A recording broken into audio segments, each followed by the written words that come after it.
Le cœur est un muscle qui pompe le sang riche en oxygène pour le distribuer dans tout le corps par l'intermédiaire des veines et des artères. Ce que nous appelons communément tension artérielle correspond en réalité à la mesure prise lorsque le ventricule gauche du cœur se contracte et que le sang est projeté vers les artères. Tout au long de son cheminement à travers le cœur, le sang exerce une pression sur les parois artérielles. C'est pourquoi on parle de tension ou de pression artérielle. La tension artérielle permet d'évaluer la force et la quantité de sang pompé par le cœur, ainsi que la souplesse et l'état général des artères.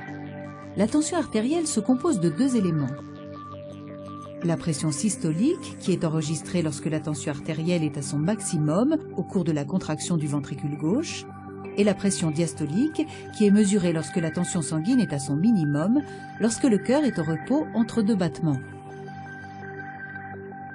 La tension artérielle est donc le rapport de ces deux mesures.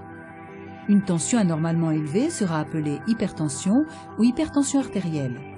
On diagnostique en général une hypertension lorsque la pression systolique est supérieure à 140 mm de mercure et la pression diastolique supérieure à 90 mm de mercure au cours de 3 mesures distinctes. Une tension artérielle comprise entre 120/80 et 139/89 indique une préhypertension et doit être surveillée régulièrement.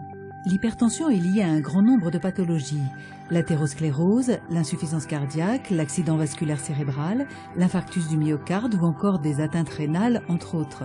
En l'absence de traitement, l'hypertension peut provoquer de graves lésions cardiaques et des vaisseaux sanguins.